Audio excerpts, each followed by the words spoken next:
자, 오늘 다뤄볼 내용은 최근 실리콘밸리를 완전히 발칵 뒤집어 놓은 엄청난 사건입니다. 바로 본론으로 들어가 보죠. 2026 5월이었죠. 코드 위드 클로우드 컨퍼런스 무대에선 엔스로픽의 CEO 다리오 아모데이가 정말 충격적인 고백을 했습니다. 이게 그냥 우리 기술 엄청나요 이런 뻔한 자랑이 아니었어요. 투자자들과 IT 업계 전체가 귀를 의심할 수밖에 없는 아주 현실적인 비상사태를 털어놓은 겁니다. 아모데이가 무대 위에서 딱 이렇게 말했습니다. 저희는 10배 성장을 대비했습니다. 그런데 실제로는 80배가 왔습니다. 와, 80배요. 이 엄청난 수요 폭발이 바로 오늘 우리가 파헤쳐볼 흥미진진한 이야기의 시작점입니다. 기업들이 예측치를 살짝 뛰어넘는 경우는 흔하잖아요. 그런데 10배 성장이라는 그 자체로도 대단한 예측을 완전히 무색하게 만들고 그보다 8배나 더 큰 거대한 해이를 말았다는 건 사실 비즈니스 역사상 정말 차원이 다른 문제입니다. 하지만 그 엄청난 금전적 수치들을 보기 전에 잠시 핵심 개념 하나만 확실히 잡고 갈게요. 이 80배라는 경이로운 숫자는 연율 환산 매출, 즉 ARR을 기준으로 한 겁니다. 쉽게 말해서 현재의 폭발적인 성장 속도, 그러니까 지금 이 숭산의 엄청난 실적을 앞으로 12개월 동안 똑같이 유지한다고 가정했을 때 예상되는 매출이죠. 그러니까 이미 금고에 그만큼의 현금이 쌓였다는 게 아니라 지금 이 회사가 질주하는 현재 속도가 그만큼 미친 듯이 빠르다는 뜻입니다. 이 개념을 딱 잡고 가야 실제 달러 규모를 볼 때 착시를 피할 수 있거든요. 오늘 전체적으로 짚어볼 흐름입니다. 엔스로픽의 80배 성장 충격부터 시작해서 그 주역인 클로우드 코드, 그리고 이로 인해 터진 인프라 위기와 뜻밖의 동맹, 마지막으로 우리가 주목해야 할 AI 인프라 투자 섹터와 시장의 숨을 리스크까지 쫙 한번 연결해서 살펴보겠습니다. 자, 그럼 첫 번째 파트, 80배 성장의 실체부터 바로 들여다보죠. 예상치를 아득히 뛰어넘은 현실은 과연 어떤 모습일까요? 엔스로픽의 매출 성장세를 보면 정말 입이 떡 벌어집니다. 2024년 1월만 해도 연율 매출은 1억 달러도 채 안 되는 8,700만 달러 수준으로 거의 바닥에 있었어요. 그런데 2025년 말에 90억 달러로 껑충 뛰더니 불과 몇 달 뒤인 2020년 4월에는 무려 300억 달러를 돌파해버립니다. 300억 달러요? 세일즈포스 같은 B2B 소프트웨어의 거물들이 이 고지에 도달하는데 얼마나 걸렸는지 아시나요? 무려 20년이라는 긴 세월이 필요했습니다. 그런데 엔스로픽은 창업한 지 3년도 안 돼서 이 지점을 가뿐히 뚫어버린 거죠. 진짜 말도 안 되는 속도입니다. 두 번째 파트입니다. 대체 무엇이 이런 폭발적인 성장을 이끌었을까요? 바로 클로우드 코드의 등장입니다. 클로우드 코드가 진짜 강력한 촉매제였습니다. 출시 단 6개월 만에 연율 매출 10억 달러를 찍었고요. 2026년 2월에는 25억 달러를 가볍게 넘어섰죠. 기업용 구독은 순식간에 4배나 폭증했습니다. 근데 여기서 우리가 진짜 주목해야 할 포인트는 따로 있어요. 바로 상위 50개 고객사 중 40%가 골드만삭스나 비자 같은 아주 보수적인 대형 금융기관이라는 사실입니다. 왜 그럴까요? 클로우드 코드는 그냥 단순한 코드 자동 완성 도구가 아니거든요. 코드베이스 전체를 읽고 스스로 계획을 짜고 실행하고 버그까지 스스로 평가해서 고치는 말 그대로 자율적인 소프트웨어 개발자처럼 일합니다. 그러니까 그 깐깐한 거대 기업들조차 앞다투어 도입할 수밖에 없는 거죠. 다리오 아모데이가 이 현상을 두고 아주 날카로운 통찰을 남겼습니다. 소프트웨어 엔지니어들은 새로운 기술을 가장 먼저 흡수하는 직군입니다. 지금 코딩 분야에서 일어나는 일은 앞으로 경제 전반에서 펼쳐질 일의 예고편입니다. 맞습니다. 이건 단순한 유행이 아니에요. 지금 금융권과 IT 업계 개발자들이 AI를 이렇게 미친 듯이 도입하는 현상은요, 머지않아 의료, 법률, 제조 같은 다른 모든 산업군에서도 똑같은 일이 벌어질 거라는 아주 강력하고 확실한 선행 지표라는 뜻입니다. 자, 세 번째 파트입니다. 10배를 감당할 서버에 80배의 트래픽이 쏟아지면 어떻게 될까요? 네, 아주 당연하게도 인프라 비상사태가 터집니다.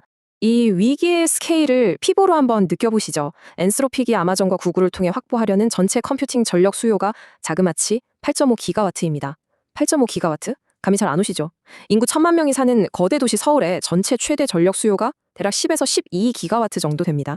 그러니까 우리가 매일 쓰는 수많은 전등, 지하철, 거대한 공장들, 수백만 가구를 전부 합친 전력망 크기랑 고작 AI 기업 딱 하나가 필요로 하는 전력이 거의 맞먹는다는 거예요.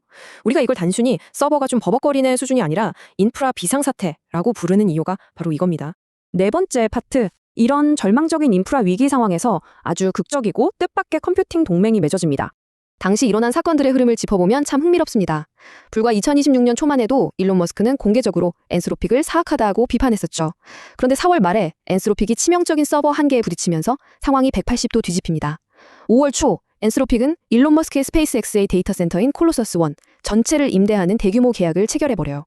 몇 달 전만 해도 대중 앞에서 서로를 향해 으르렁대던 상황이었는데 극심한 서버 부족이라는 현실적인 장벽 앞에서는 결국 경쟁자의 데이터 센터를 통째로 빌리게 된 거죠.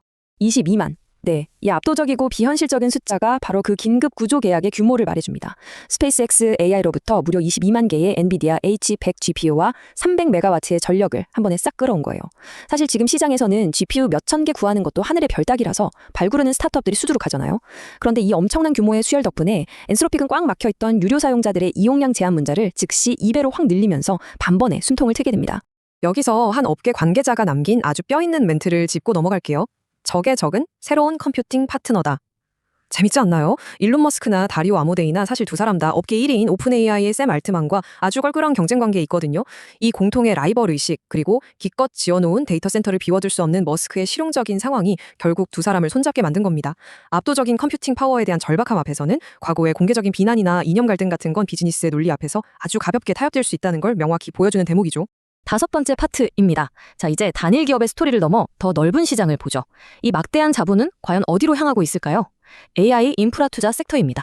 자본의 흐름을 인프라 구조를 따라 한번 쭉 따라가 보겠습니다. 소프트웨어의 폭발적인 수요는 필연적으로 하드웨어의 갈증을 부르죠.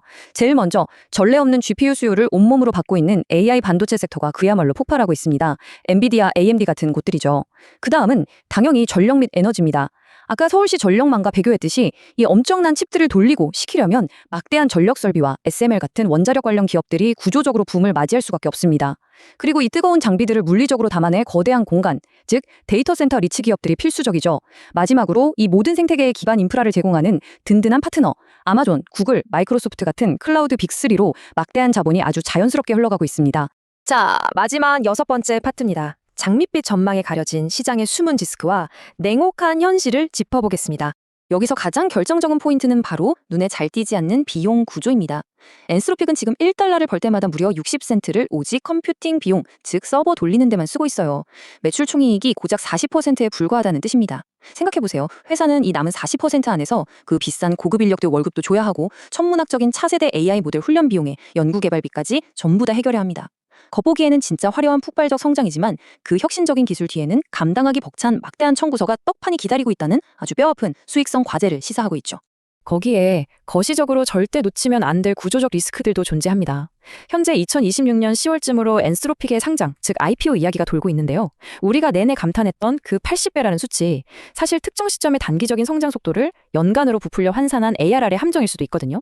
만약에 폭발적이던 채택 속도가 조금이라도 삐끗해서 둔화된다? 그럼 그 환상은 순식간에 깨지게 됩니다. 게다가 아마존과 구글의 자체 서버가 안정적으로 가동되는 2027년 전까지는 어쩔 수 없이 경쟁자인 일론 머스크의 하드웨어 위에서 핵심 서비스를 굴려야 합니다. 만약 스페이스X AI 측의 상황이 돌변하기라도 하면 한순간에 엔스로픽 인프라의 존립 자체가 흔들릴 수 있는 꽤 아슬아슬한 줄타기를 하고 있는 셈이죠. 오늘 쭉 살펴본 엔스로픽의 80배 성장 충격과 데이터 센터 대란. 이건 절대 어느 한 기업의 일시적인 해프닝이 아닙니다. AI 산업 전체의 물리적 인프라 수요가 우리 모두의 예상을 정말 아득히 뛰어넘고 있다는 가장 확실하고 거대한 신호죠. 자, 그럼 여기서 여러분께 질문 하나 던지면서 마무리하겠습니다. 여러분의 지식과 투자 포트폴리오는 지금 이 순간에도 모든 것을 집어삼키며 다가오고 있는 이 거대한 AI 인프라의 해일에 제대로 대비가 되어 있으신가요? 오늘 짚어드린 이 생생한 데이터들이 여러분의 시야를 한층 더 넓혀주었기를 바랍니다.